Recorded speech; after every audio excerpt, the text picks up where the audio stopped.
Meaning of electric fence.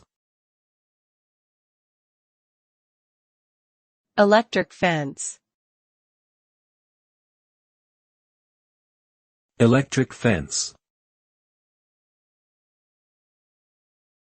Electric fence.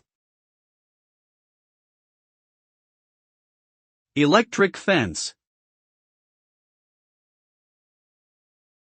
An electric fence is a type of barrier used to keep animals within a certain area or to keep them out of a specific location. It works by sending an electric shock through a wire that runs along the fence, creating a barrier that the animal either can't or won't cross.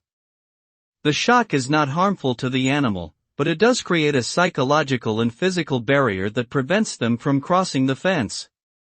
Electric fences are commonly used in agriculture and livestock operations, as well as for home security purposes.